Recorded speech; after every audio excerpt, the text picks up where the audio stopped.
2. I'm here today on a very cold and windy day to talk about the books I read this previous week.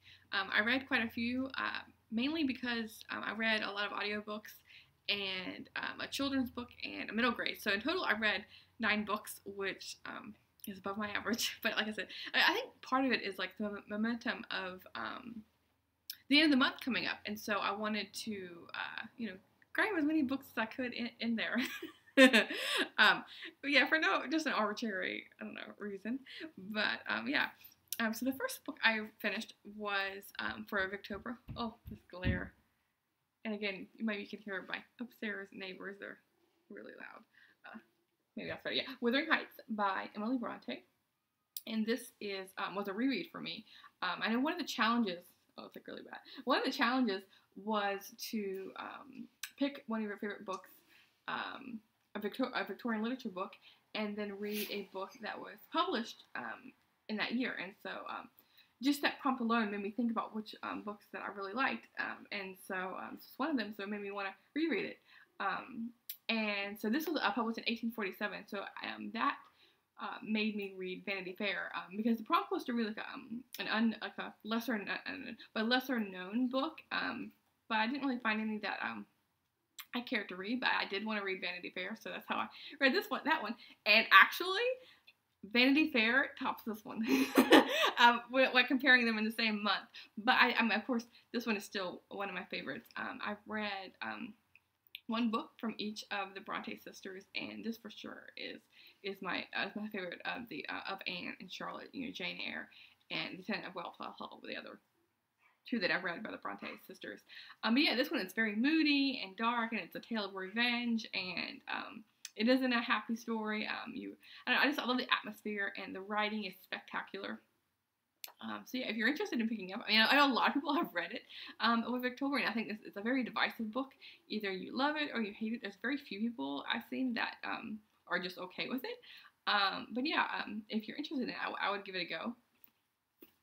I then read Rural Hours, which was a nonfiction book I chose to read for Victober. This is by Susan Fenimore Cooper, and this wasn't exactly what I wanted it to be. I was like, maybe I can turn it down even more. Maybe that'll help. Let's see. So you can kind of see it. I don't know. It's kind of glary. I think turn this way, but you can see it. But yeah, this isn't exactly what I wanted it to be. Going into it, I thought it's a nature book, and it's following each season. The book is broken up into the seasonal chapters, like with the different animals she encounters, the different plants and trees and all of that, and how she trumps through the nature with it, dealing with the different seasons. So that sounded ideal for what I wanted for a nature book, and especially since this is the first nature book written by a woman, at least published by a woman, and so yeah, that really intrigued me. But it read like it was written in journal entries, and so instead of like talking.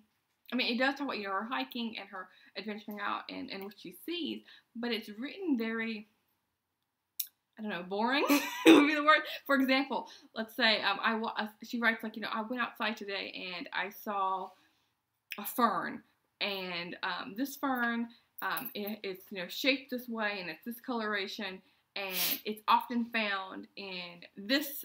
It's often found in my setting, but or rare in my setting or whatever, my location. But it's mostly commonly found in Europe or Asia or whatever. So it's very, there's not as much heart in it as I wanted. She was very knowledgeable about nature, and so that was good. But it wasn't a very readable book, is what I'm trying to say. So I didn't really enjoy it as much as I had hoped. Let's see. I then read a mystery book for the Halloween season. This is Autumn Alibi by Jennifer David Hess, and I previously read her Samhain book, which is talking about Halloween, and this one it just came out, and this is about the autumn season, and yeah, I really like her series. It's the Wiccan Wheel series, and in this one, let's see if I can find their names. I should know because I've read several of her books, and it's featuring one character. It's Kelly, and it's all about a woman who it's kind of that spooky spooky house vibe. I like this one. Probably one of her better books, I thought, in the series, because at least the ones I've read so far. Because in this, it's focusing on, I just like the atmosphere because it's focusing on one location. Normally a cozy mystery, there's a mystery, and then, they venture out in the town and talking to different people, and this does have that, but it's mainly focusing on one house, because she's investigating an older lady who has passed away, and, was it murder, or was it just, old age, or what have you, because the woman that died was very sick, as an elderly lady, and so, what was it? Was it natural causes, or was it murder? And so I really like how it focuses on one house, because, it's kind of like Clue almost, because it's really like big mansion with, there's lots of like nooks and crannies to hide in, and secret doorways and secret passageways. And so yeah, I really liked the atmosphere of this book. And yeah, so far Jennifer David Heskett can do no wrong. So yeah, I really like this cozy mystery. Let's see. I then read a children's book. I started reading this series earlier this year, and it's Ramona the Brave by Beverly Cleary, and this is the third book. Yes, the third book in her series. And I read a couple of these as a kid, but I haven't read the whole series, and so yeah, I just wanted to kind of pick up the series. Yeah, it's like at the beginning of the year, so I'm like slowly making my way through them. As I think about reading them, oh yeah, I want to continue on the series. So yeah, anyway, in this one, Ramona is going into the first grade. She had a really good time in kindergarten, and so, with a really nice, sweet teacher, and so she's assuming, the same thing is going to repeat this year, but she doesn't get along well with her teacher. Ramona is very outspoken, and, she's very brave, and so she's not like a quiet yes teacher, a teacher's pet kind of student. And the teacher is very organized. She's very calm. She doesn't let things bother her. She wants everything orderly. And so that kind of rubs Ramona the wrong way. And so she even talks about how I wish this teacher would show more emotion, because I feel emotion about this, so I won't. My dog is like hitting the camera. So I feel emotion, so I want the teacher to feel this emotion too, or show some life in her. And so yeah, this book mainly focused on Ramona growing up a bit, and she gets her own room, and so the fears of sleeping at night alone. So yeah, it was a really nice children's book. Let's see. I then read another more middle grade. This is Pages and Company. Tilly and the Book Wanderers by Anna James. And I saw this author, Anna James, in Eric Carl Anderson's video. And so that sparked my interest in this book, and my library happened to have it. So yeah, I picked it up. And this, it's really, I think it's a book for all ages, because it's all about the love of books. And she mentions quite a few authors and different plot lines in many different stories, especially children's stories. So Alice in Wonderland is featured here a lot, and Anne of Green Gables, along with many more. And it's all about Tilly, who grows up in her grandparents' bookshop, and it's like the perfect bookstore. She talks about how there's lots of like tall ladders you can swing around on, and there's like several floors of books and lots of comfy chairs, and I think there's a coffee shop in there as well, and there's a bakery, and then across the street is a coffee shop, and so it just seems like a really nice setting. And her family's all very bookish. They sit at night regularly and read, and so yeah, it just sounds very quaint and cozy. But Tilly, she's like starting to pick up her own books to read, and she's developing her own favorites apart from what her grandparents are giving her. And so she's finding her new favorites, like Anne of Green Gables and Alice in Wonderland. And then one day she meets them in person. Like, she meets this girl in the bookstore, and she has red hair and pigtails, plaited in pigtails, and she says her name is Anne. And so Tilly's like, This sounds kind of familiar. Have I met you before? And so it's not until the second time, or after Anne leaves, that she realizes, wait a second, I wanted to Anne of Green Gables. And so yeah, so anyway, in this story, Tilly is a book wanderer, which means she can interact and go into the book you know, as it is our world today, which was very interesting and fun to read about, because, you know, as a kid, that's something you would want to do. One second, let me see. Something you would want to do yourself. I'm sorry, my screen went black, so I want to make sure my computer wasn't dying. So look, it looks okay on my end now. So yeah, sorry if it went dark on your end. I don't think it did. Anyway, and so it's something as a kid I would want to do myself. You know, that's the same thing as like Hogwarts. You know, kids want to get their latest to go to Hogwarts, and so the same thing as you know. So she actually got to do it, and so yeah, it was just a delightful book to read. I think a lot of us can identify with the bookish life. Let's see. And the next one I read was an audiobook, and this was narrated by Kim May Guest, and this is Spin the Dawn, the first book in the Blood of Stars series. And a little tagline for this was Mulan meets Project Runway. And in this, the main character, and this book is written by Elizabeth Lim. Let's see what the main character, Maya Tamarin. She has to pretend that she's a boy because the tailors at the in the kingdom are men, and so she pretends to be a boy to be able to compete, and so she enters this competition to become the master tailor to tailor for the princess and the kings and all that, the royalty. And so the Mulan part, you know, she's pretending to be a boy, and you know, Project Runway, she talks about, you know, how she's designing costumes, and the competition, it isn't like simple outfits. For example, she has to work with glass, and she has to, you know, make shoes out of glass and things like that. And so there is some magical elements in this. She has a magical ability that kind of enhances her natural talent of tailoring. And yeah, this was a fun read. It starts out with a competition, and then it moves on to an adventure story. So it kind of felt like almost two stories in one, because the first part was her competing, and the second part was, you know, she was on an adventure to save some of her loved ones in a way that she meets at the castle.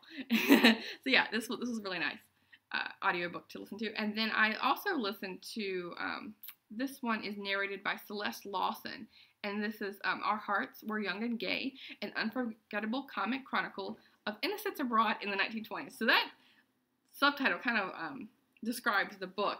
This was a really funny book to listen to while I was at work. I was like cracking up quite a bit because, as the subtitle mentions, it's, you know, two young women go out adventuring into the world, and they don't have much life experience, and so they get into all kinds of shenanigans and a lot of sickness as well. Like one of them contracts measles, and she's like, "How did I get measles?" And then she realized, oh, these children I saw last week, they looked kind of spotty. so it's like she gets on all sorts of things, bad things happen to her. But you know, it's still, you know, the hearts were young and gay, and so, you know, they were all always had like a positive outlook, and they were ready for more adventures, even though they kind of got themselves into some hot water at times. And yeah, this is a nice read, funny. And then another audiobook I listened to, had a lot of listening time at work this week, was narrated by Vikas Adams, and this is This Land is Our Land, an Immigrant's Manifesto by Sukito Mehata. And this is all about, immigration, because Sukito himself has migrated all over the place, and so he kind of like ties his personal experience in with not just current day, but past, like what's, you know. So this opens up with a lot of history. It starts with history of migration and immigration, and how different countries dealt with that in different ways. Like the United States, how they deal with it compared to China or Europe. And then it talks about, you know, current day and the politics behind it, and also it even mentioned climate change and how that will and is affecting people. And so where are people going to go? You know, are we going to, and especially if we're in America a lot, how are we going to, you know, open our borders more to allow people refuge? So yeah, there's this one. And then I forgot, I meant to pick up this book. I have it over there, but I'll just find the cover real quick, because I didn't get it while I was setting up this video. Let's see, 1 second. Sorry for the delay. Because I have a physical copy that I was reading from the library. And this is The House on Nauset Marsh by a Cape Cod memoir. And this is by Wyman Richardson. And this is the copy I read. And it was so good. Especially the opening and ending chapters were great. This is about Wyman, who, this started my nonfiction November journey. And in this one, Wyman, he's a doctor in Boston, but he has a vacation home on Cape Cod. And he calls it the farmhouse. And he grew up going there as a child because his father and uncle owned it previously, and then it was passed down to him. And I think they bought it was like 1892, and now it's actually a national monument. I think this house, protected area. And so anyway, it's all about his kind of like his like respite of away from the busy city, and he talks about lots of fishing and hiking and all hunting, and he mentions that anything that he kills, he eats. So as a kid, if he killed a crow, he ate crow, and so things like that. And so I'm a vegetarian, so I was like, oh, hunting. But okay, at least you're eating it. I don't know. I really can't justify hunting. But anyway, but yeah, this was written in the 1940s, and so it's a different different time period back then. And so I'm sure there wasn't a grocery store nearby his home, and so his house wasn't this like huge mansion at all. He talks about how he was cooking on this like kerosene cook stove, and how he had a fire that he would cook on, and so yeah, it wasn't this like fancy place, and how he was a tall guy, and so and I feel all of us probably felt really tall in these houses because it was made for really short people. And so he talks about how how he was kind of like bumbling around in the kitchen, but it all came off as a cozy environment because you're all with your family and your loved ones, and and he talks about how he has do nothing days. I'm sure we all love those when we go on vacation, because you don't always want to do. You want to be able to appreciate the place you're staying in. And so yeah, this was really nice. So me want to visit Cape Cod. I've never been, but yeah, and he talks about in the different elements too as well. He didn't just go on the beach during summer. He visited in all seasons, and he talked particularly like the best time to go in October or whatever, the different winds that affect the weather. And he was very observant and thoughtful person writing this book. So yeah, this was my last read of the week. So yeah, my week was pretty good, pretty productive. Like I said, I read quite a few books in different genres, and so you can kind of see it towards the end of the week how I was like shifting to nonfiction with This Land Is Our Land and The House on Nauset Marsh. I didn't know how to pronounce it. I hope I pronounced it correctly. But yeah, I hope everyone had a good week. I had a pretty good week, and yeah, I think she's having a pretty good weekend. Showing all these squirrels running around. Yeah, I'm still getting used to the time change. I always hate when especially this time change, because it gets dark so early, and so I made sure to wake up early this morning. I woke up at 5, which is technically 6, but yeah, so just myself to really enjoy the full day, because if you're given an extra hour, then I want to use the extra hour to read instead of sleep. So yeah, I'll talk to you soon. Thanks, BookTube.